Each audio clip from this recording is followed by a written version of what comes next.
জয় নিত্যানন্দ জয় গৌরচন্দ্র জয় রাধা মাধব জয় জয় জয়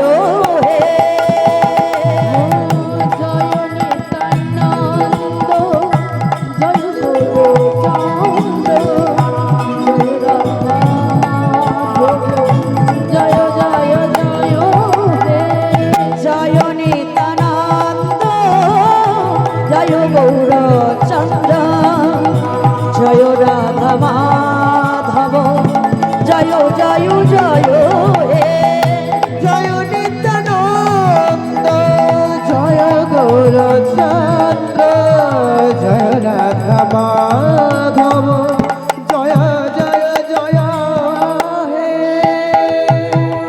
সংসার পার হইয়া ভক্তি রস সাগরে যে ভজিবে সেই আমার নিতাই চাঁদে সংসার পার হইয়া ভক্তির সাগরে যে ভজিবে সেই আমার নিতাই চাঁদে সংসার পার হইয়া ভক্তি রস সাগরে যে ভজিবে সেই আমার নিতাই চাঁদে সংসার পার হইয়া ভক্তির সাগরে যে ভজিবে সেই আমার নিতাই চাঁদে জয় নিত্যানন্দ জয় গৌরচন্দ্র জয় রাধা মাধব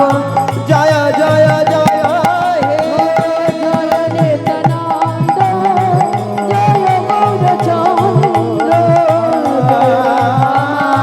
নিতাই গৌর হরি হরি জয় নিত্যানন্দ জয় গৌরচন্দ্র জয় রাধা মাধব জয় জয় জয় হে আনন্দ লীলাময় বিগ্রহায় বিগ্রহায় হে মা ভগতে ছবি সুন্দরায় তস্मै মহাপ্রেম রস প্রদায় শ্রীকৃষ্ণায় চৈতন্য চন্দ্রায় নমো নমো শ্রী কৃষ্ণ চৈতন্য চন্দ্রায়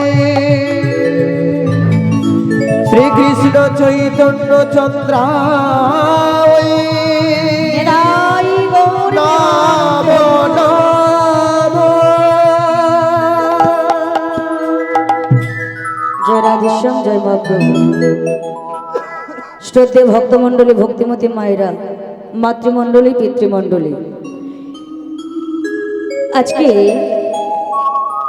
এই কীর্তন যিনি এনেছিলেন করেছিলেন বুঝতে পারছেন বাবা কার কথা বলতে চাইছি? সর্বপ্রথমে কীর্তনে যিনি করিয়েছিলেন কীর্তনে আজকে যে প্রচারটা হয়েছে, এই যে মানুষের মনে এসেছে যে কীর্তন আমাদের করতে হবে, কীর্তন শুনতে হবে, কেননা এই হরির নাম ছাড়া আমাদের জীবের কোনো গতি নাই। তাই জীবকে উদ্ধারের জন্য, জীবকে এই ভব সাগর পার করবার জন্য যিনি এই সংকীর্তনের পিতা কে মা? বলে সংকীর্তনের পিতা হলেন শ্রী শচীনন্দন গৌর হরি নিতাই গৌর হরি। তাই না বাবা ঠাকুর? যিনি সঙ্গ নিয়ে সংকীর্তন করেছিলেন শ্রী চৈতন্য নিত্যানন্দ শ্রীবাস গদাধর, আর তারই মাঝে নাচেন আমার গৌরাঙ্গ সুন্দর। তাহলে এই গৌরাঙ্গ সুন্দর কার অঙ্গনে কীর্তন করেছিলেন মা? বলেন শ্রীবাস অঙ্গনে কীর্তন করেছিলেন। তাহলে ভক্তমণ্ডলী ভক্তিমতী মায়েরা সেই শ্রী চৈতন্য মহাপ্রভু আপামর জীবজগৎকে করুণা করিবার জন্য দাপরের শেষ কলির প্রথম সন্ধ্যায় শচী গর্ভ সিন্ধু মাঝি অবতীর্ণ হয়েছিলেন, শচী মায়ের কোলে ভগবান নেমে এসেছিলেন। তাহলে ভগবান আসেন কেন? ভগবানের আসার পেছনে কারণ কি? ভগবানের আসার পেছনে অনেকগুলো কারণ আছেন মা, কিন্তু তার মধ্যে তিনটে কারণ মুখ্য কারণ। এটা আমি বলিনি, আমার বলার সাধ্য নেই। তাহলে বলছেন কি না, বলেছিলেন ভগবান। গীতা যদি থাকে বাড়িতে, গীতা খুলে দেখে নিতে পারেন। কুরুক্ষেত্রের মাঠে দাঁড়িয়ে অর্জুনের মধ্য থেকে সমস্ত জগতের জীবকে বলেছিলেন, আমাকে বারবার যুগে যুগে আসতে হয়, পরিত্রাণাম সাধুনাম। তিনটে মুখ্য কারণ, পরিত্রাণাম সাধুনাম, সাধুনা বিনাশায় চ দুষ্কৃতম, ধর্ম সংস্থাপনার্থায় সম্ভবামি যুগে যুগে। সম্ভবামে সম্ভবামে যুগে হৃদয় গৌর হরি হরি। যুগে যুগে। তাহলে তিনটে মুখ্য কারণের কথাটা আপনারা সবাই শুনলেন। পরিত্রাণাম সাধুনাম, বিনাশ্চয় চতুষ্কৃতম, ধর্ম সংস্থাপনার্থায় সম্ভবামি যুগে যুগে। তাহলে যুগে যুগে ভগবান এসেছিলেন। চারটে যুগ, এটা আমরা সবাই জানি, কারোর অজানা নয়। সত্যযুগ, ত্রেতা যুগ, দাপর যুগ, কলিযুগ। তাহলে প্রত্যেকটা যুগে যুগে যুগে যুগে অবতার। সত্যযুগে সত্যনারায়ণ, ত্রেতা যুগে রামচন্দ্র, দাপরে কৃষ্ণ, আর কলিতে হলেন আমার গৌরাঙ্গ সুন্দর মহাপ্রভু। এবার মায়েরা বলেন, সেই যে ভগবান এসেছিলেন কতদিন আগে, কত বৎসর আগে? শাস্ত্র মতে কলমে বললেন, আজ থেকে 537 বৎসর পূর্বে, আজ থেকে 537 বৎসর আগে শ্রীধাম নবদ্বীপ মাঝে শচী মায়ের আনন্দমুখর আঙিনায় শচী মায়ের কোলে ভগবান এসেছিলেন। ভক্তমণ্ডলী, ভক্তিমতী মায়েরা, তাহলে ভগবান যখন শচী মায়ের কোলে এসেছিলেন, পদকর্তা এক পাশে দাঁড়িয়ে দাঁড়িয়ে কলম দিচ্ছেন, হয় না জয় জয় কলরব,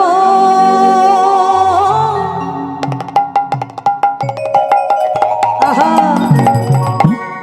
নদিয়া না করে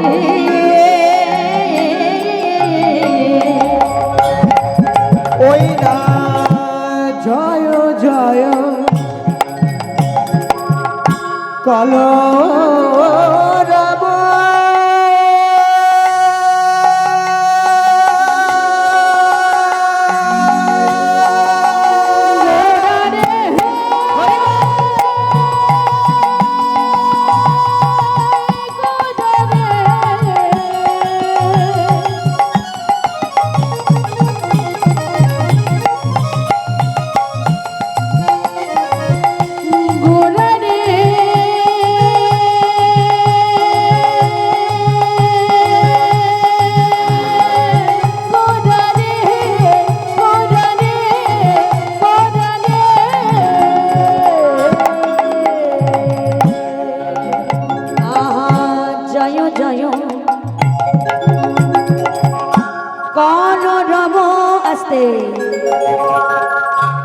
এখান থেকে জগতের জীবকে শিক্ষা দিচ্ছে, প্রত্যেকটা কথার মধ্যে শিক্ষা আছে।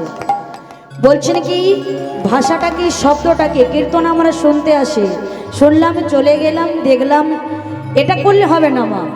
এসেছেন যখন কিছু কিছু শব্দ শুনে আমাদের হৃদয়ঙ্গম করতে হবে যে এই কথাটার মানেটা কি, এই কথাটার মানেটা কি। বলছেন জয় জয় কলরব। কলরব মানে কি মায়েরা, বাবা ঠাকুর? কলরব মানে, কলরব মানে কি? শান্ত পরিবেশ। শান্ত পরিবেশ নয়, তাহলে কররব মানে চিৎকার চেঁচামেচি। তাহলে কিসের চিৎকার কিসের চেঁচামেচি হবে মা? এখানে তো বাড়ির কথা বলা যাবে না, নিজের এই দুঃখের কথাটাও বলা যাবে না, আন কথা নয়। তাহলে এখান থেকে একটা শিক্ষা পাবো কি না, আমাদের এই কীর্তন শুনতে শুনতে যেটা কীর্তনের অঙ্গ, যেটা কীর্তনের অঙ্গ সেটা না করলে কিন্তু বাবা খুব ফাঁকা ফাঁকা লাগবে। তাহলে মনে হচ্ছে যেন এখানে একটা কি কম পড়ে গেছে, কি যেন একটা বাদ পড়ে গেছে। তা বলছেন জয় জয় কলরব, কলরব মানে উলুধ্বনি, হরিধ্বনি। মায়েরা উলুধ্বনি করুন, বাবারা হরিধ্বনি করুন। জয় জয় কলরব,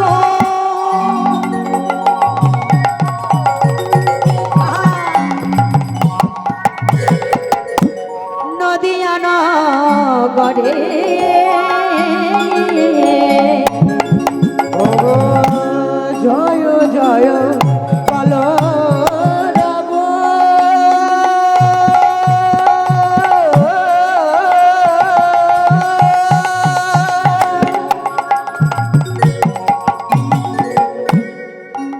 ওই না নদিয়া নগরে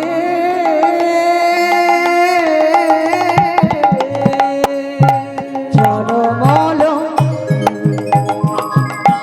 ভেল করা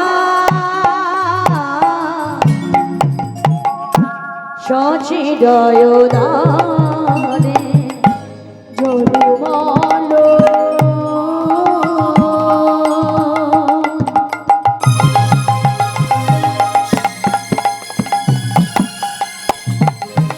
ভিনগরা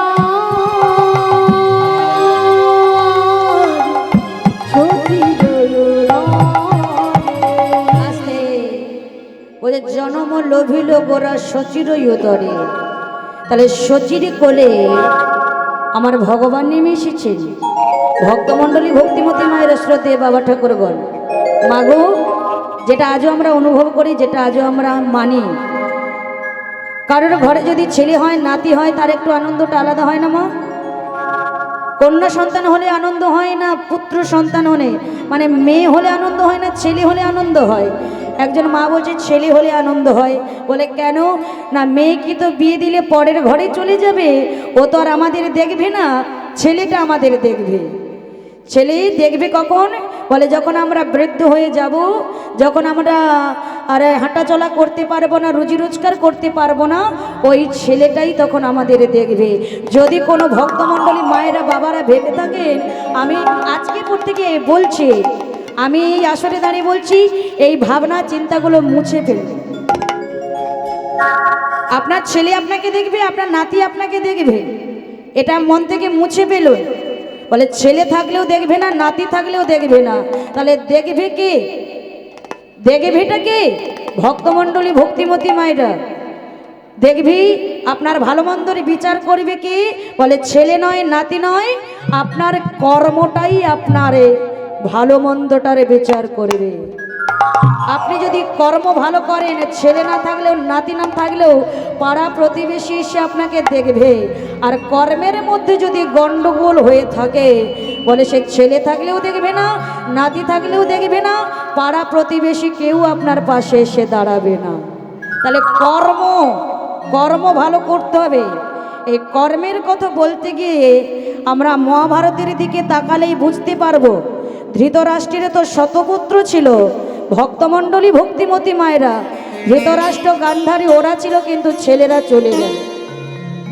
কুরুক্ষেত্রের মাঠে কৌরব পাণ্ডবের যুদ্ধে পাণ্ডবরা জিতে গেলেন, কৌরবরা চলে গেলেন।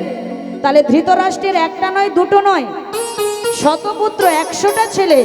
তাহলে 100টা ছেলের মধ্যে একটা ছেলে কি ভালো নয়? বাবা ঠাকুর বলছেন একটাও ছেলে ভালো নয়। তাহলে কর্ম তাদের ভালো ছিল না বলি, তাহলে কর্মের ফলটাও তারা ভালো পেল না বাবা ঠাকুর। তাহলে কর্ম ভালো করলে আমরা ভালো ফল পাবো, আর কর্মের মধ্যে যদি গন্ডগোল হয়ে থাকে তাহলে কিন্তু ফলটা আর ভালো পাওয়ার আশা করবেন না, ফলটা আপনার জন্য ওই খারাপই তোলা রইল। নেতাই গৌর প্রেমানন্দে হরি বল, হরি বল। ভক্তমণ্ডলী ভক্তিমতী মায়েরা, এবারে গান্ধারীর দিকে দেখে চিন্তা করুন, গান্ধারীর কি কর্মটা খারাপ ছিল যার জন্য শতপুত্র হারালেন? বলে এখানেও একটা আছেন মা প্রশ্ন, যখন শতপুত্র 100টা ছেলে যুদ্ধ করতে আসবেন তখন এই গান্ধারী মায়ের চরণে প্রণামে জানিয়ে বড় ছেলে অহংকারী দুর্যোধন বলেছিলেন, মা আমি যুদ্ধ করতে যাচ্ছি, তুমি আমাকে আশীর্বাদ করো যেন আমি যুদ্ধে জয়ী হতে পারি। তখন আপনারা সবাই জানেন মা কি আশীর্বাদ দিয়েছিলেন। বলেছিলেন, বাবা আমি তো ঘরে বসে এ কথাটা বলতে পারি না, কিন্তু আমি এ কথাটা বলতে পারি তোর মাথায় হাত দিয়ে বলেছিলেন কি, বাবা আমি তোকে মা হয়ে আশীর্বাদ করলাম, ধর্মপক্ষের হবে জয়, যে পক্ষে ভগবান কৃষ্ণ রয়। তাহলে ধর্মপক্ষের হবে জয়। এরা তো ধর্মের বিপক্ষে ছিল বাবা, ধর্মের বিপক্ষে। আর ধর্মপক্ষে ছিলেন পঞ্চ পাণ্ডব। যুধিষ্ঠির মহারাজ তিনি কৃষ্ণবিহীন এক পাও চলতে পারে না। শুধু নয় মা, ধর্মপুত্র যুধিষ্ঠির সত্যবাদী, তিনি জীবনে কোনোদিন মিথ্যে বলেনি, সবসময় সত্য বলেছিলেন। আর এই সত্য বলার কারণে সশরীরে তিনি স্বর্গে গিয়েছিলেন। কিন্তু একটা প্রশ্ন এখানে আছে, বলে তাহলে কি তাকে নরক দর্শন করতে হয় না? হয়েছিল। কেন না, একটা মিথ্যে বলার জন্য। একটা মিথ্যে, সেই মিথ্যেটা বলেছিল ভক্তমণ্ডলী ভক্তিমতী মায়েরা চাপে পড়ে বলতে হয়েছিল, অশ্বত্থমা হতবাহনী ইহাই আমি সত্য জানি, এতে গজ পড়ি কেন রনে। এটা বলতে হয়েছিল না বাবা? এই অশ্বত্থমা হতবাহনী ইহা আমি সত্য জানি, ইতি গজ পড়ি গেল রনে। যখনই বলেছিলেন অশ্বত্থমা মারা গেছে ভক্তমণ্ডলী ভক্তিমতী মায়েরা, তখনই ওই অশ্বত্থমার পিতা মারা গেলেন। তাহলে বলেন, সেই মিথ্যে বলার জন্য, এই একটু মিথ্যে বলার জন্য, সারা জীবন কোনোদিন মিথ্যে বলেনি, এই একটু মিথ্যে বলার জন্য তিনি কিন্তু স্বর্গে গিয়েও তাকে একটু নরক দর্শন করতে হয়েছিল। কেন না, সশরীরে স্বর্গে গিয়েছিলেন। একমাত্র তিনি সত্যবাদী, একমাত্র তিনি হলেন ভক্তি, তার মনে ছিল ভক্তি, তাই শ্রদ্ধা, এই শ্রদ্ধা ভক্তি সত্যবাদীর জন্য সশরীরে তিনি স্বর্গযাত্রা করেছিলেন। তাহলে বলেন মা, কর্মটা তার ভালো ছিল, কর্ম ভালো ছিল বলে সশরীরে স্বর্গে গিয়েছিলেন। কিন্তু এদিকে যে ওই গান্ধারীর শতপুত্র, তাদের তো কর্মটা ভালো ছিল না, আর কর্ম না ভালোর কারণে তাদের সকলের প্রাণ চলে গেল। তাহলে এখানে এটাই বোঝা গেল, আমরাও যদি কর্মটা ভালো করি তাহলে ফল ভালো পাবো, আর কর্মের মধ্যে যদি গন্ডগোল হয়ে থাকে তাহলে পাড়া প্রতিবেশী, আত্মীয় পরিজন, সন্তান সন্ততি কেউ আমাদের পাশ ভেড়াবে না। নেতাই গৌর প্রেমানন্দে হরি বল হরি বল। তাহলে আজকে নবদ্বীপে নদিয়ার বুকে যে ছেলেটা হয়েছেন মাগো, এ যেমন তেমন ছেলে নয়, আমাদের ঘরে ছেলে হয়। আর সচিরই যে ছেলেটা হয়েছে এ যেমন তেমন ছেলে নয়, যিনি এসেছেন তিনি হলেন এই সারা জগতের মালিক, সারা জগতের মালিক ঈশ্বর পরম কৃষ্ণ সচ্চিদানন্দ বিগ্রহ অনাদির আদি গোবিন্দ, তিনি সর্বকারণের কারণ। তাহলে সেই ছেলেটাকে দেখবার জন্য সেই সচির কোলে যে ভগবান গোরাচাঁদ নেমে এলেন, এই গোরাচাঁদ যে ভগবানের নাম, এই গোরাচাঁদ কারা দিয়েছেন মা নামটা? বলে গোরাচাঁদ নামটা দিয়েছেন ভক্তরা। বলে কেন? এইবার দেখেন, নবদ্বীপে নদিয়ায় ভিড় পড়ে গেছে ওই ছেলেটাকে দেখবার জন্য, আপনাদের মতো মায়েদের ভিড় পড়ে গেছে। এবার কোন কোন নবদ্বীপের নাগরিক, কোন মায়েরা ওই ছেলেটাকে দেখে ফিরে আসছে, আবার কেউ দেখতে যাচ্ছে। এই দেখে ফিরে আসছে আর দেখতে যাচ্ছে, দুজনের মধ্যে রাস্তার মধ্যে দেখা হয়ে গেছে, রাস্তার মধ্যে দেখা হয়ে গেছে। এবার জিজ্ঞাসা করছেন, দিদি গো তুমি যে সচির ছেলেটাকে দেখে এলে, তার ছেলেটাকে দেখতে কেমন? মায়েরা জিজ্ঞাসা করছে, তুমি যে সচির ছেলেটাকে দেখে এলে, দেখতে কেমন? তখন সেই নাগরী বলছেন, দেখতে কেমন জানিস? কার মতো বলবো জানিস? ওই না পূর্ণিমারও চন্দ্র জেনে কিরণ প্রকাশ, পূর্ণিমার চন্দ্র যিনি কিরণ প্রকাশ, পূর্ণিমারও চন্দ্র জেনে কিরণ প্রকাশ, পূর্ণিমার চন্দ্র যিনি কিরণ প্রকাশ। দূরে যাবে অন্ধকার পারিয়া নৈরাশ, দূরে যাবে অন্ধকার দূরে যাবে অন্ধকার পারিয়া নৈরাশ। দূরে যাবে অন্ধকার পাইনি প্রকাশ। হরে বল। মায়েরা শুনেছেন কথাটা? কি বলেছেন মা? পূর্ণিমারও চন্দ্র যিনি, যিনি মানে যিনি জয় করেছে। তখন সেই নাগরী বলছেন, ও দিদি, তোমাকে আমি বললাম সচির ছেলেটাকে দেখতে কেমন, আর তুমি এত বাড়িয়ে বাড়িয়ে বলছো যে পূর্ণিমারও চন্দ্র যিনি। তখন সেই নাগরী বলছে, হ্যাঁ রে, এই যে পূর্ণিমারও চন্দ্র যিনি, পূর্ণিমার চাঁদ।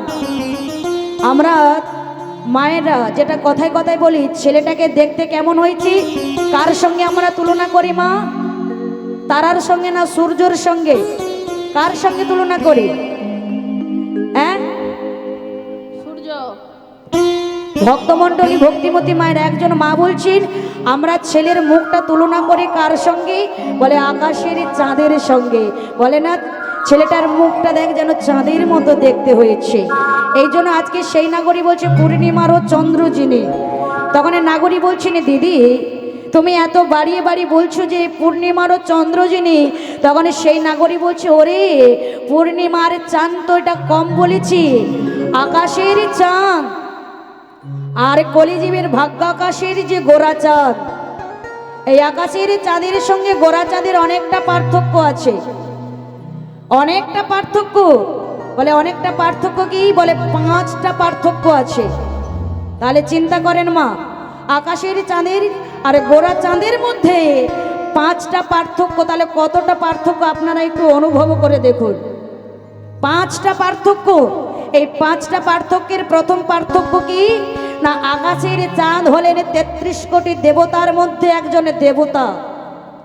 হিসেব করে দেখেন বাবা, আকাশের চাঁদ হলেন 33 কোটি দেবতার মধ্যে একজন দেবতা। আর আমার এই গোরা চাঁদ, তিনি বাবা দেবতা না ভগবান? হ্যাঁ, বলছেন ইনি হলেন দেবতা নয়, ইনি হলেন ভগবান। তাহলে কতটা পার্থক্য আপনারা চিন্তা করেন। দ্বিতীয় পার্থক্য হলো দেবতাদের 55টা গুণ আর ভগবানের 64টা গুণ। তাহলে কতটা পার্থক্য আপনারা হিসেব করে দেখেন। দেবতাদের 55 গুণ আর আমার গোরাচাঁদ ভগবানের 64টা গুণ। ভগবানের 64টা গুণের অধিকারী, বলে 64টা গুণ। এটা হলো 2 নম্বর পার্থক্য। আর 3 নম্বর পার্থক্য, আকাশের চাঁদকে দিনের বেলা দেখা যায় না, দেখা যায় শুধু রাত্রিবেলা। আর আমার গোরা চাঁদকে দিনেও দেখা যায় আর রাত্রেও দেখা যায়। হরি বল। দেখা যায় না মা? এটা 3 নম্বর পার্থক্য।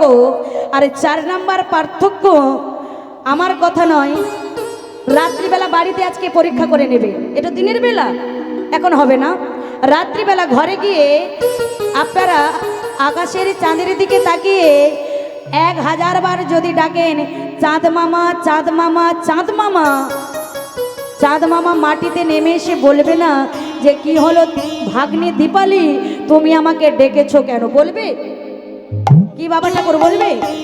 বলে বলবে না। আর আমার গোরা চাঁদকে যদি কোনো ভক্ত, কোনো বৈষ্ণব ঠাকুর ঘরের কোণে বসে নয়নের জল সার করে হাত জড়ো করে ডাকে, প্রভু গো, এ জীবনে তুমি ছাড়া আর কেউ নাই, তুমি তো আমাদের জীবনের সবই কিছু,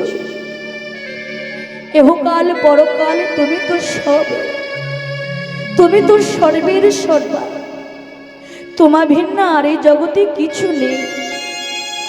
ভক্ত যদি ঘরের কোণে বসে ভগবানকে ডাকেন, ভক্তকে আর হেঁটে হেঁটে ঠাকুর মন্দিরে যেতে হবে না। ভগবানের জন্য ভক্তকে যেতে হবে না নবদ্বীপ, ভক্তকে যেতে হবে না মায়াপুর, ভক্তকে যেতে হবে না নীলাচল, ভক্তকে যেতে হবে না বৃন্দাবন। ভক্তই ঘরের কোণে বসে সাক্ষাতের স্বরূপেই ভগবানকে দর্শন পাবে।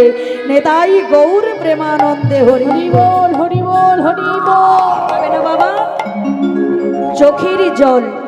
তাহলে ভক্ত চোখের জল ভগবানে বাধা পড়ে যায়। যেটা ভগবানে ভক্তির কাছে বাধা পড়ে যায় সেটা হলো ভক্তির চোখের জল। যে চোখের জল দিয়ে ভগবান কৃষ্ণকে বেঁধেছিলেন, আমরা বাঁধতে পারিনি। বেঁধেছিল কে? অতি দিনহীন দিনে কাঙালে। সেই অতি দিনহীন দিনে কাঙালের ঘরে বাঁধা পড়েছিলেন ভগবান কৃষ্ণ। সেই অতি দিনহীন দিন কাঙালের নাম কি না ভক্তর নাম হলো ভক্ত বিদুর, আর বিদুরের স্ত্রীর নাম পরাশরী মা। একটু মনে করে দেখুন, আমার কথা না, একটু অনুভব করে দেখুন। বাধা পড়েনি তার ঘরে কৃষ্ণ, না ডাকলেও কৃষ্ণকে যেতে হয়। কেন? তিনি তো রাজার ছেলে। রাজ ঐশ্বর্য ছেড়ে, রাজ সিংহাসনে ছেড়ে, ননি মাখনে ছানাঘৃত সেবা ছেড়ে ওই দিনহীন দিন কাঙালের বাড়িতে ছুটে আসে। কেন? যাদের বসতে দেওয়ার মতো জায়গা নেই, থাকতে দেওয়ার মতো আসন নেই, খেতে দেওয়ার মতো ঘরে ভালো মন্দ কিছু নেই, তথাপিও তার ঘরে ছুটে আসেন। কেন না ভগবান হলেন ভক্ত বাৎসল্য। ভক্তকে যে ভগবান বড় ভালোবাসে। আর বিদুরের স্ত্রী, ওনারা অতি দিনহীন দিনে কাঙাল, খুব কষ্টে দিন কাটায়। অঙ্গে একটাই শাড়ি, দুবেলা দুমুঠো আহারে জোটে না। জোটে কখন? যখন ভিক্ষা করে আনেন তখনই জোটেন। তাহলে বলেন, যার সহায় কৃষ্ণ, কৃষ্ণ কাছে চাইলে তো একতলা থেকে 10 তলা বাড়ি দিয়ে দেবে, ভালো মন্দ খাওয়ারই সামনে সাজিয়ে দেবে, অঙ্গে দামি দামি শাড়ি দিয়ে দেবে। তাহলে এসব না চেয়েও শুধু কৃষ্ণকে চেয়েছে কেন? বলছেনি জীবের মধ্যে কোন সম্পত্তি ধনী? বলে রাধা কৃষ্ণ প্রেম যার সেই তো বড় ধনী। তাহলে রাধা কৃষ্ণ প্রেম যার সেই তো বড় ধনী। এর থেকে জগতে ধনী কিছু নেই। পরাশরী মা অঙ্গে ছেঁড়া বস্ত্র পরে ঘরের কোণে বসে কাঁদছে। দয়াময়, জীবনে তুমি ছাড়া আমাদের আর কেউ নেই। জীবনে তোমাকে ছাড়া আর আমরা কিছু চাই না ঠাকুর। ঘরের কোণে বসে কাঁদছে। আমি বললাম না, ভক্ত যদি ঘরের কোণে বসে কাঁদে, ভগবান ছুটে আসে ভক্তের কাছে। ঘরের কোণে বসে যখন কাঁদছেন মা পরাশরী, কৃষ্ণ এসে ডাক দিলেন, মা গো মা গো,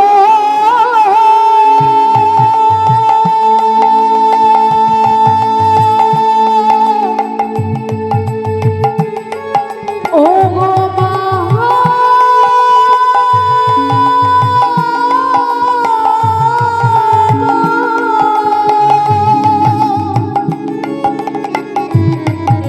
ও গো আমার মা,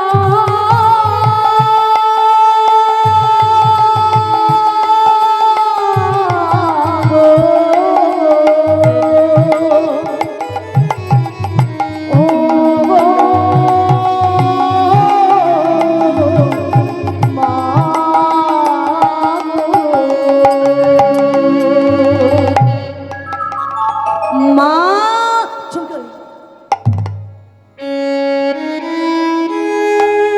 কি হলো? আমি যার কথা ঘরের কোণে বসে ভাবছি, যার জন্য কাঁদছি, সেই আমার ঘরে এসে আমাকে মা বলে ডাকছে। কিন্তু আমি এখন যাই কি করে? আমার অঙ্গে তো ছেঁড়া বস্ত্র পরা রয়েছে। আমি তো আর এই অবস্থায় আমার কৃষ্ণের কাছে গিয়ে দাঁড়াতে পারি না। মা মা বলে ডাক দিলেন, আর মা আসতে পারছেন না, ঘরের কোণে বসে কাঁদছে। আর ভক্ত যখন কাঁদে, ভক্তের চোখের জলে ভগবান চলে যায় সেই ভক্তের কাছে। চোখের জলের টানটা কেমন দেখো, নিঃস্বার্থ ভাবে, কোনো চোখের জলের কোনো স্বার্থ নেই, নিঃস্বার্থ, শুধু কৃষ্ণ কৃষ্ণ কৃষ্ণ। ঘরের কোণে বসে মা যখন কাঁদে, কৃষ্ণ গিয়ে সজোরে সম্মুখে দাঁড়িয়ে বলছেন, মা তোমাকে আমি ডাকলাম, তুমি আমার ডাকে সাড়া দিলে না তো কই? পরাশরী মায়ের চোখে জল, মায়ের চোখের জলে দেখি কৃষ্ণ নিজ হস্ত দিয়ে চোখের জলটা মুছে বলছেন, মা তুমি কাঁদছো কেন? তুমি কি বড় কষ্টে রয়েছো, বড় দুঃখে রয়েছো, যার কারণে তুমি কাঁদছো? তখন পরাশরী মা একটাই কথা বলেছিলেন, কৃষ্ণ রে, আমাদের সর্বস্ব সবে তোকে দিয়েছে, তুই ভিন্ন এই জীবনে আমাদের কিছু নেই। তাহলে কিছু যদি নাই, তাহলে আমি তোমায় ডাক দিলাম, তুমি আমার ডাকে সাড়া দাওনি কেন? মা বলছে, আমি সাড়া দিয়ে তোর ডাকে ছুটে যেতে পারতাম, কিন্তু আমার অঙ্গে যে ছেঁড়া বস্ত্র রয়েছে, এই ছেঁড়া বস্ত্র পরে আমি কি তোর সামনে গিয়ে দাঁড়াতে পারি? কৃষ্ণ বলছে, কেন কেন তুমি দাঁড়াতে পারো না? তুমি তো আমার মা, আমি তো তোমার সন্তান, তাহলে সন্তানের সামনে কি মা দাঁড়াতে পারে না? মা বলছে, কি করে আমি তোর সামনে এমন অবস্থায় দাঁড়াবো? তখন কৃষ্ণ মাকে বুঝিয়ে দিচ্ছে, না বাচ্চা মা, বলো তো, তুমি এখন তোমার সন্তানের সামনে দাঁড়াতে লজ্জা পাচ্ছ? যখন কোনো মা সন্তান প্রসব করে, তখন কি সে মায়ের লজ্জা থাকে? যখন সন্তানকে কোলে নিয়ে স্তন পান করার, তখন কি মায়ের লজ্জা থাকে? তখন তো মায়ের লজ্জা থাকে না। তাহলে আমি তোমার সন্তান, তুমি আমার মা, তাহলে আমার সামনে তোমার দাঁড়াতে সংকোচ কিসের? তোমার দ্বিধা কিসের? তোমার লজ্জা কিসের? লাজ লজ্জা ঘৃণা ভয় এসব থাকলে কৃষ্ণ নয়। লাজ লজ্জা ঘৃণা ভয় দূর করে যদি কৃষ্ণ কৃষ্ণ বলে ডাকেন, কৃষ্ণ যে সেই ভক্তের ডাকে সাড়া দেয়। নিতাই গৌর প্রেমানন্দে হরি হরি বল, হরি বল, হরি বল। কৃষ্ণ বলছে, আমি সন্তান, তুমি আমার মা। মায়ের কাছে সন্তান এসেছি, মা তুমি আমাকে কিছু সেবা দেবে না? চিন্তা করেন মা, যার ঘরে নিজেদের সেবা করার মতো জোটে না, আজকে তারই ঘরে এসে কৃষ্ণ বলছেন আমাকে সেবা দেবে না? মা বলছেন, সেবা দেব, কিন্তু অন্ন তো নেই, কেননা আমার স্বামী গেছে স্নান করতে, স্নান করে ভিক্ষা করে আনলে তবেই হবে রন্ধন, তারপরে হবে সেবা। এতটা সময় কৃষ্ণ বলছেন, অন্ন আমাকে সেবা দেবে পরে, কিন্তু আর কি কিছু নেই? মা বলে, একটা আমি কলা রেখেছিলাম, তুই কি সেটা সেবা পাবি? কৃষ্ণ বলছেন, তুমি যদি আমাকে ওই কলাটাই ভক্তি ভরে সেবা দাও, ওই কলা সেবা করে আমার উদর পরিপূর্ণ হয়ে যাবে। দাও তুমি বিলম্ব না করে। মা ছুটে গিয়ে কলাটা হাতে নিয়ে এসে কৃষ্ণকে দেখি বলছে, দেখ তোকে আজ আমি এটাই সেবা দেব, এটা সেবা করলে কি আর উদর ভরে? কৃষ্ণ বলে, কেন ভরবে না? ভক্তি সহকারে যদি ভক্ত সেবা দেয়, একটা চালের কোনা, একটা অন্নের দানা, সেটাও পেয়ে ভগবানের উদরে পরিপূর্ণ হয়ে যায়। ভক্তমণ্ডলী, ভক্তিমতী মায়েরা উদরে পরিপূর্ণ হয়ে যায়। তাহলে কলা দিলে কেন হবে না? মা তখন এই কলাটার খোসাটা ছাড়াচ্ছে, কৃষ্ণের দিকে তাকিয়ে আছেন। কৃষ্ণ কৃষ্ণ কৃষ্ণ, কৃষ্ণের দিকে তাকিয়ে নয়নের জলে বরিশন করে বলছি, আর কত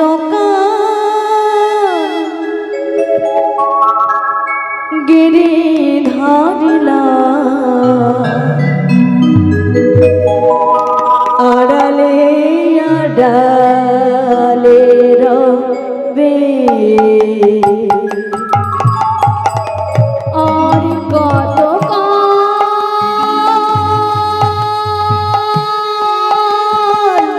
গিরি ধারিলাল আড়ালে আড়ালে রবে, আর কত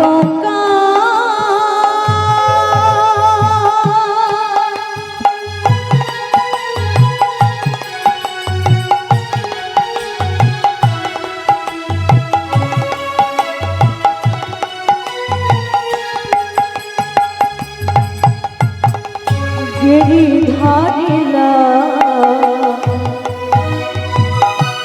আড়ালে আড়ালে রবে, আর কত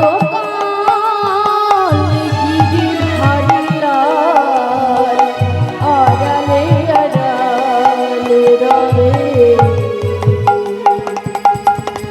নয়নের জল বহে অবিরাম, নয়নের জল বহে অবিরাম, নয়নের জল বহে অবিরাম, নয়নের জল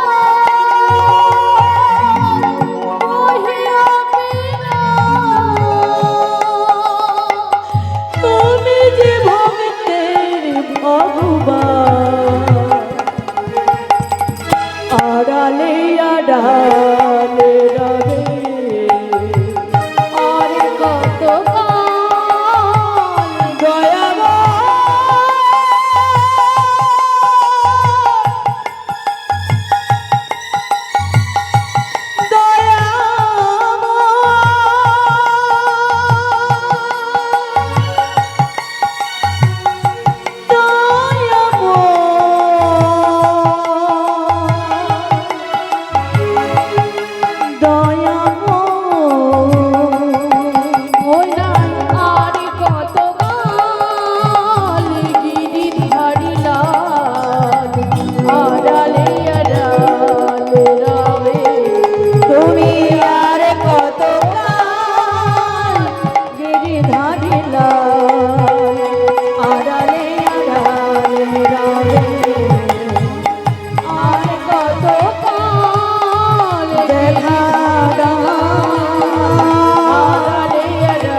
সেই ভুবন ভোলানোর রূপ দর্শনে পাবে রে।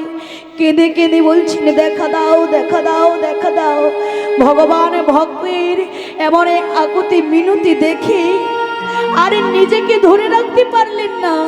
ভগবান বলছেন, আমার এমন পরম ভক্ত যে আমার জন্য সর্বস্ব ত্যাগ করতে পারে, আর আমাকে শুধু দেখতে চাই, দেখা দাও দেখা দাও। মা পরাশরীর অমন ভাব দর্শন করে ভগবান বড় আনন্দিত হলেন। মা বড় আনন্দিত হলেন, কিন্তু পরাশরী মায়ের যে ধ্যানে জ্ঞানে লক্ষ্য স্থির কার দিকে, বলে অন্য কোনো দিকে নয়, একমাত্র ভগবান কৃষ্ণের দিকে আছেন লক্ষ্য, আর হাতে ছাড়াচ্ছেন কলার খোসা। তারপরে কি করেছিলেন মা, আপনারা সেটা বাবা ঠাকুর ভালো জানেন। লক্ষ্য কৃষ্ণের দিকে, হাতের দিকে নেই। মা কলাটা ছাড়াতে ছাড়াতে খোসাটা, এবার মা বলছেন আমার কলা ছাড়ানো শেষ, এবার কলার ছালটা কলার খোসাটাকে ফেলে দিতে হবে।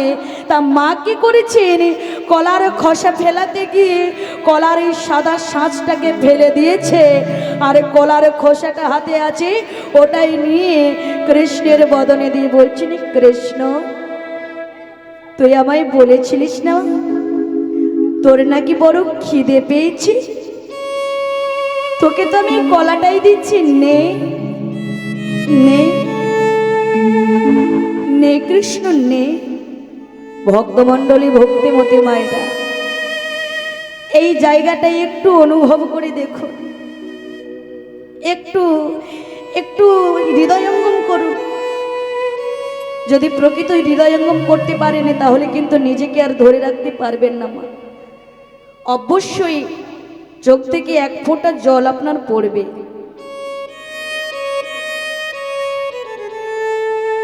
নে, তুই তো বলেছিলিস তোর খিদে পেয়েছে রে।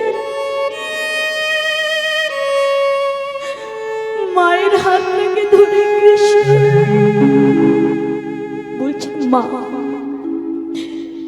তুমি আমাকে এত ভালোবাসো,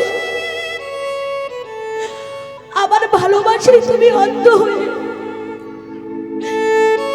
কলার কোনটা খোসা কোনটা শ্বাস ভুলে গিয়ে তুমি আমাকে যে কলার খোসাটাই সেবা দিলে। জগতের জীবের কাছে জগতের জীবে জানবে, জগতের জীবে দেখতে পাচ্ছে এটা কলার খোসা, কিন্তু এটা আমার কাছে কলার খোসা নয়, এটা হলো ভক্তের। হরে কৃষ্ণ রে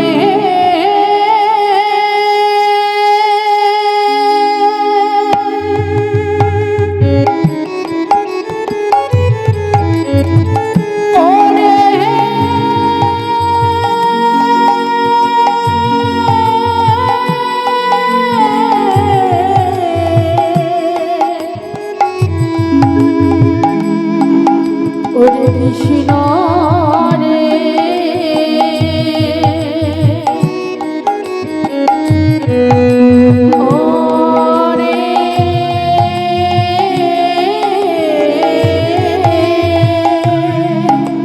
কৃষ্ণ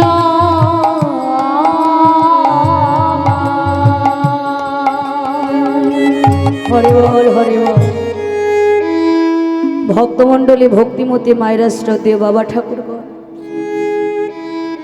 মা দিচ্ছেন কলার খোসা আর ভগবান বলছেন এটা কলার খোসা নয়, এটা আমার ভক্তির ভক্তি। ভক্তি যার ভগবান তার, ভক্তি নাই যার ভগবান নাই। তাহলে সেই ভগবানকে যদি ভক্ত ঘরের কোণে বসে ভগবানকে ডাকেন, ভগবান ভক্তের ডাকে ছুটে আসে, দুহাত বাড়িয়ে ওই ঘরের কোণে বসা ভক্তকে ভগবান নিজেই রূপ দর্শন দেন। নেতাই গৌর প্রেমানন্দে হরিব। তাহলে সেই নবদ্বীপ নদিয়ার গোরাচাঁদ, ওই গোরাচাঁদ কি দিনেও দেখা যায় বাবা ঠাকুর, আবার রাত্রেও দেখা যায়। এটাই ছিল তো ভক্তমণ্ডলী ভক্তিমতী মায়েরা, লক্ষ্যভ্রষ্ট হবেন না। কোথায় ছিলাম কোথায় এলাম এই লক্ষ্যটা আমাদের স্থির রাখতে হবে। আর এই লক্ষ্যটা যদি ভ্রষ্ট হয়ে যায় তাহলে কিন্তু সব গোলমাল হয়ে যাবে, কিছুই বুঝতে পারবেন না। নবদ্বীপে নদিয়ায় গোরাচাঁদ আর আকাশের চাঁদের বলেছিলাম না অনেকগুলো পার্থক্য, 5 রকম পার্থক্য। তাহলে এটা হলো 3 নম্বর পার্থক্য, 4 নম্বর পার্থক্য। সেই আকাশের চাঁদের ভক্তমণ্ডলী ভক্তিমতী মায়েরা, আকাশের চাঁদ কি আমরা সবাই যদি ডাকি আকাশের চাঁদ আমাদের দেখা দেবে না, গোরাচাঁদকে যদি আমরা ডাকি গোরাচাঁদ আমাদের দেখা দেবে। সেই গোরাচাঁদ কি দিনেও দেখা যায় রাত্রে দেখা যায়, এটা 3 নম্বর প্রশ্ন। 4 নম্বর প্রশ্ন বা 4 নম্বর পার্থক্য যে আকাশের চাঁদকে 1000 বার ডাকলে আকাশের চাঁদ মাটিতে নেমে আসে না, গোরাচাঁদকে একবার ডাকলে নেমে আসে, এটা 4 নম্বর।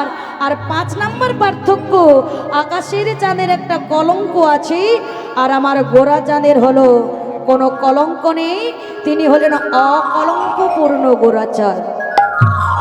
তাহলে আকাশের চাঁদের কলঙ্ক, আমার গোরা চাঁদের কলঙ্ক নেই। তাহলে আকাশের চাঁদের কলঙ্ক, আকাশের চাঁদ ছিল মা 16 কলা, 16 কলা, 16টা অংশ ছিল। তাই 16 কলাই ছিল আকাশের চাঁদ, হয়ে গেল 15 কলা। ভক্তমণ্ডলী, ভক্তিমতী মায়েরা, এটা আপনারা সবাই জানেন। আকাশের চাঁদ 15 কলা। তাহলে আকাশের চাঁদের কলঙ্ক আছে, কিন্তু আমার গোরা চাঁদের কোনো কলঙ্ক নেই। তাহলে আকাশের চাঁদের যে কলঙ্ক, আকাশের চাঁদ আকাশে থাকে, কিন্তু কখনো দেখেছেন মায়েরা শিব ঠাকুরকে? দেখেছেন? সবাই দেখেছে। তা শিব ঠাকুরের মাথায় জোঁটাতেও চাঁদ নেই কি মায়েরা? এদিকে বাবা ঠাকুর, শিবের জোঁটাতেও কিন্তু চাঁদ আছে। সেই চাঁদ কি পরিপূর্ণ না অর্ধ?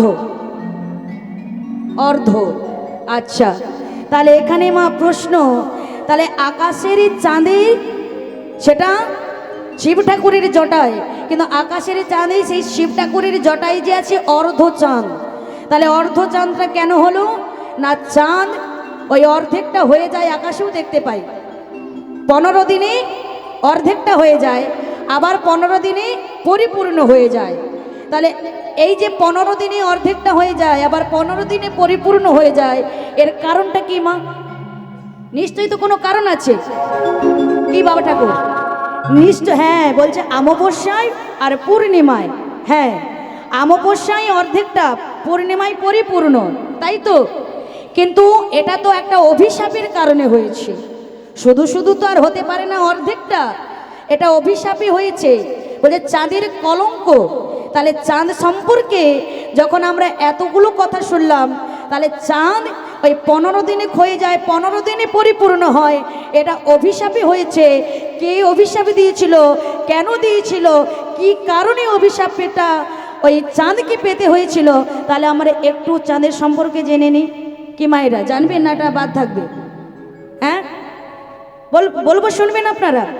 তাহলে চাঁদের সম্পর্কে শুনতে গেলে চাঁদের বাবা মাকে সেটা আগে জানতে হবে।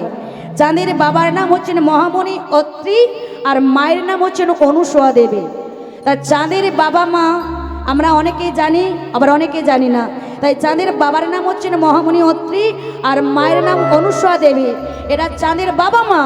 কিন্তু চাঁদের বাবা মাকে তো শুনলাম, তাহলে চাঁদের শ্বশুর মশাইকে, চাঁদের শ্বশুর মশাইকে যার মেয়েকে বিয়ে করেছিলেন না, চাঁদের শ্বশুর মশাই হলেন প্রজাপতি দক্ষ। দক্ষ রাজা হলেন ওই চাঁদের শ্বশুর মশাই। কিন্তু বাবা ঠাকুর, চাঁদের কিন্তু শ্বশুর মশাই যেমন প্রজাপতি দক্ষ, তেমন শিব ঠাকুরের শ্বশুরও কিন্তু ওই প্রজাপতি দক্ষ। বলে চাঁদের শ্বশুর প্রজাপতি দক্ষ, আবার শিবেরও শ্বশুর প্রজাপতি দক্ষ। তাহলে চাঁদের শ্বশুরের কটা জামাই ছিল মা? কি বাবা ঠাকুর? ওই প্রজাপতি দক্ষর কটা জামাই? বলে প্রজাপতি দক্ষর একটা দুটো জামাই নয়, প্রজাপতি দক্ষর দামি দামি 5টা জামাই। তার দামি দামি যে 5টা জামাই, আমি নামগুলো বলছি, আপনারা শোনেন। বড় জামাই মহামণি কশ্যপ ঋষি, মেজ জামাই শিব ঠাকুর, 3 নম্বর জামাই রুদ্রদেব, 4 নম্বর জামাই যমরাজা, আর 5 নম্বর জামাই আদরের জামাই, মিষ্টি জামাই, ছোট জামাই, যার নাম হলো চাঁদ। তাহলে দামি দামি 5খানা জামাই।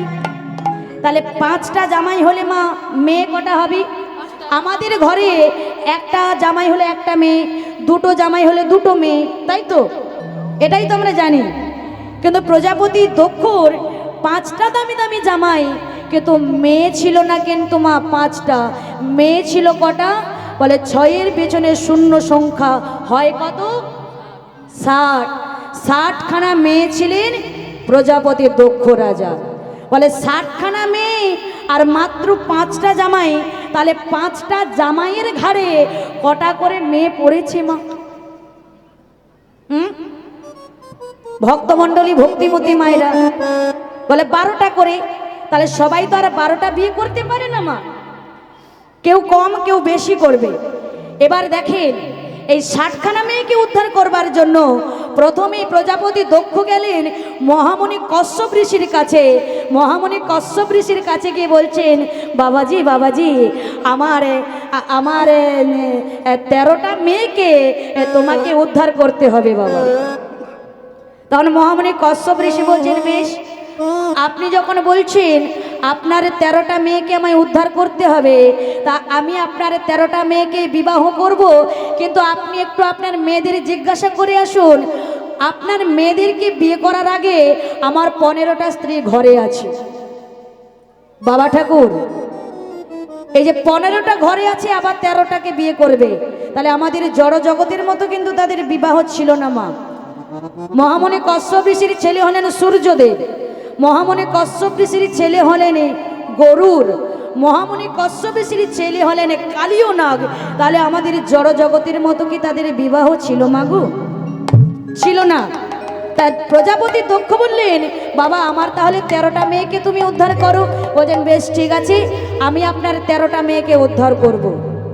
13টাকে উদ্ধার করলেন মহামুনি কশ্যপ ঋষি। এইবার মেজ জামাই শিব ঠাকুরের কাছে এসে বলছেন, বাবাজি আমার একটা মেয়েকে তোমায় উদ্ধার করতে হবে। শিব ঠাকুর বললেন, আপনি যখন এসে বলছেন আপনার একটা মেয়েকে উদ্ধার করতে হবে, তা আমি আপনার একটা মেয়েকে উদ্ধার করব। আপনারা জানেন সেই প্রজাপতি দক্ষর একটা মেয়েকে বিয়ে করেছিলেন শিব ঠাকুর, যার নাম হলো সতী। সতীকে বিবাহ করেছিলেন, একটাকে উদ্ধার করলেন।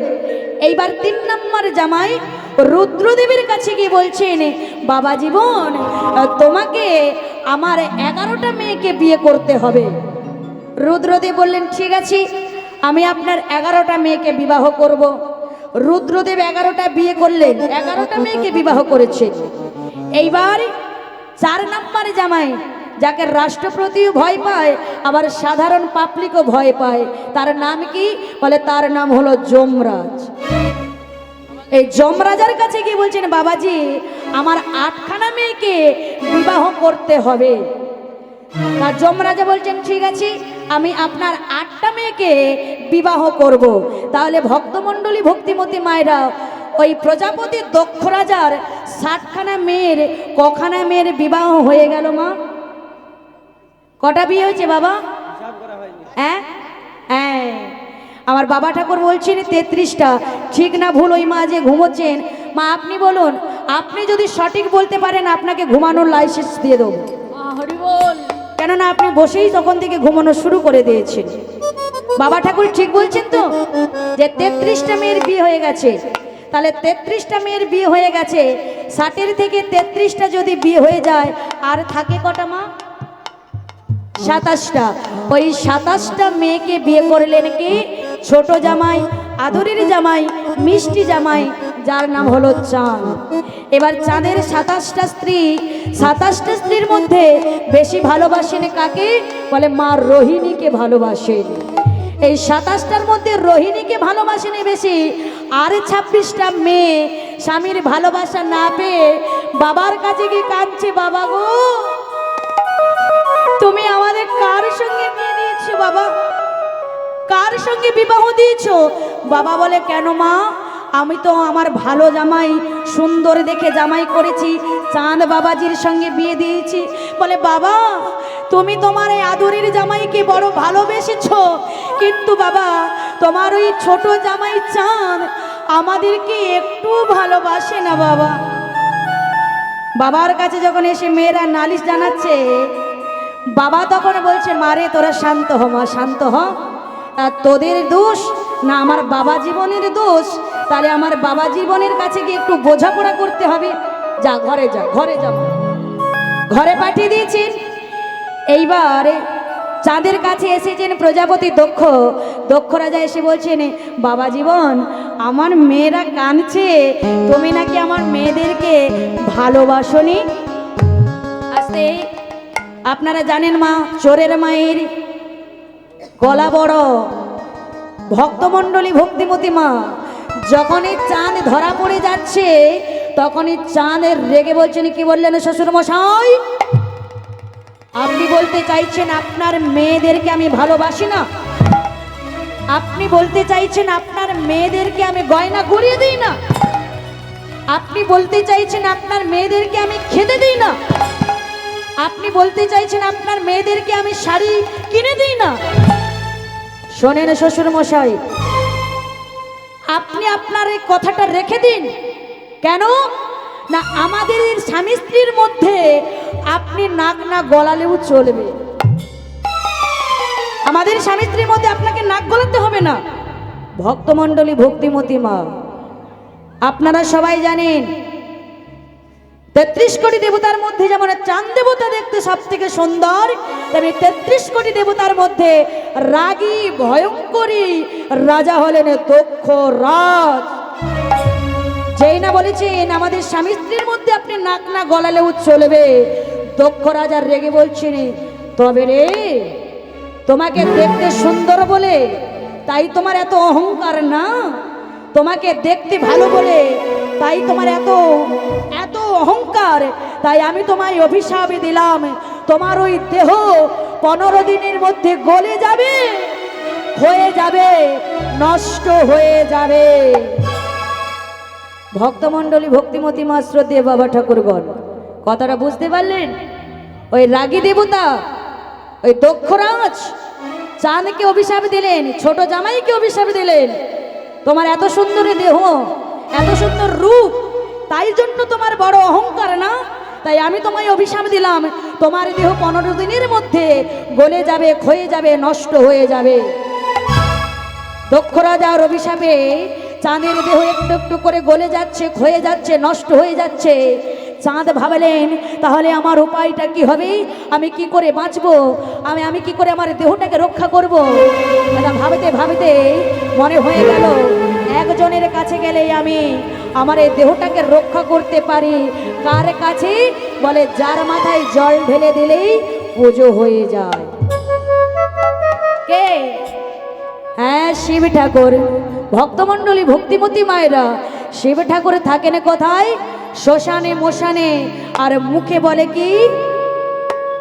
ভক্তমণ্ডলী, ভক্তিমতী মায়েরা, শিবের ভক্ত যারা হয় তারা মুখে বলে কি? হ্যাঁ, বম বম বম বম বম বম বম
বাঁচাও, বাঁচাও আমাকে, বাঁচাও আমাকে, বাঁচাও।